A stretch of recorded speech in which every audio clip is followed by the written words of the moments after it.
अस्सलाम वालेकुम नाजरीन, आप forex stocks and crypto currency में ट्रेडिंग करते हैं और आप अच्छे ट्रेडर हैं और आपके पास कैपिटल डिपॉजिट अवेलेबल नहीं है और आप चाहते हैं कि आपको कोई कंपनी डिपॉजिट प्रोवाइड करे, आपको 15 से 20 हज़ार डॉलर कोई कंपनी प्रोवाइड करे जिससे आप ट्रेड करें और ट्रेडिंग में प्रॉफिट करने के बाद प्रॉफिट का 70% आपको दिया जाए, बाकी 30% कंपनी को दिया जाए। क्या ये पॉसिबल है? जी हाँ नाजरीन, ये पॉसिबल है। इस टाइप के अकाउंट को फंडेड अकाउंट कहा जाता है। फंडेड अकाउंट क्या होता है और फंडेड अकाउंट किस तरीके के साथ आप हासिल कर सकते हैं और क्या आपको फंडेड अकाउंट हासिल करना चाहिए या नहीं, आज की वीडियो में हम ये बातें डिस्कस करने वाले हैं। तो नाजरीन स्टार्ट करते हैं आज की वीडियो।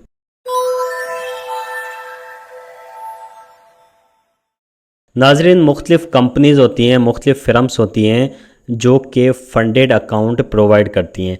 फ़ंडेड अकाउंट उसको कहा जाता है जिसमें आपके पास फ़ंड्स अवेलेबल नहीं हैं या आपके पास फ़ंड्स अवेलेबल हैं, आप किसी और पर्सन के, किसी और कंपनी के फ़ंड्स यूज़ करना चाहते हैं।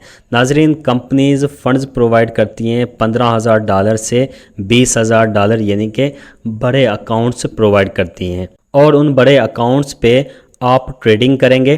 ट्रेडिंग करने के बाद प्रॉफिट का 70 to 80% आपको दिया जाएगा, जबकि ये परसेंटेज डिफरेंट भी हो सकता है। बाकी 20% या 30% कंपनीज अपने पास रखती हैं। तो नाजरीन, ये बातें सुनने में आसान होती हैं लेकिन ये अकाउंट्स हासिल करना कुछ टिपिकल्स होते हैं, इनमें कुछ लॉजिक्स होती हैं। वो लॉजिक्स आज की वीडियो में मैं आप लोगों को बताने वाला हूँ कि कौन सी लॉजिक्स होती हैं, कौन से मेथड्स होते हैं जिन मेथड्स को यूज़ करते हुए आप फंडेड अकाउंट हासिल कर सकते हैं। नाजरीन, मुख्तलिफ़ कंपनीज़ आपको फंडेड अकाउंट प्रोवाइड करने की ऑफ़र करेंगी लेकिन उनके कुछ टर्म्स एंड कंडीशंस होते हैं। नाजरीन, उनके टर्म्स एंड कंडीशन इस तरीके के साथ होते हैं कि सबसे पहले आपको कंपनी का एक टेस्ट देना पड़ता है, जिस टेस्ट में कंपनी आपको एक अकाउंट प्रोवाइड करेगी। अकाउंट का 80% आप प्रॉफिट बनाएंगे। एक दफ़ा आपने अकाउंट का 80% बना दिया, हो सकता है कि ये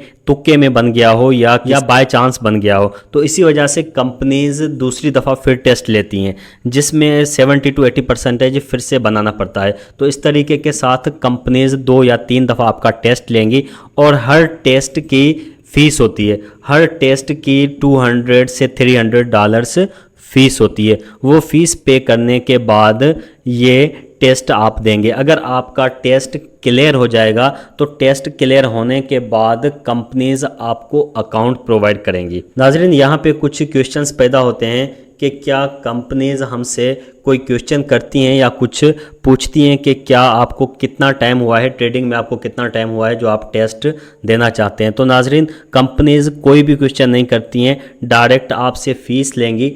आपसे फ़ीस लेने के बाद आपसे टेस्ट लिया जाएगा। क्योंकि कंपनी को आप फ़ीस पे कर रहे हो तो कंपनीज़ आपसे कुछ भी नहीं पूछती हैं, जस्ट आपसे फ़ीस लेती हैं और आपसे टेस्ट लिया जाता है। नाजरीन, आपका ये टेस्ट उस टाइम क्लियर होगा जब आपको 2 से 3 साल का ट्रेडिंग में एक्सपीरियंस होगा। एक्सपीरियंस के बगैर आप कभी भी ये टेस्ट क्लियर नहीं कर सकते।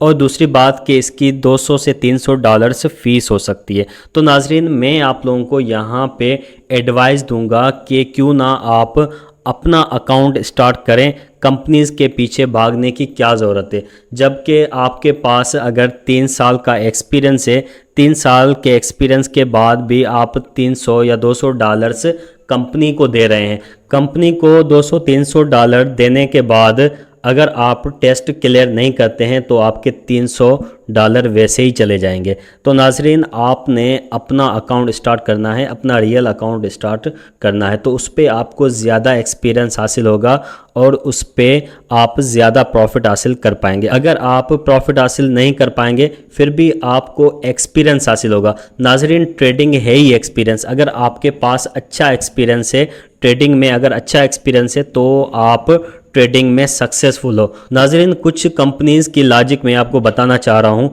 कुछ कंपनीज़ की लॉजिक ये होती है कि आपने 200 से 300 डॉलर कंपनी को दिए और कंपनी ने आपको अकाउंट प्रोवाइड कर दिया। अब कंपनीज़ क्या देखती हैं कि जब भी आपकी इक्विटी लॉस हो रही होती है, कंपनीज उस फीस तक वेट करती हैं।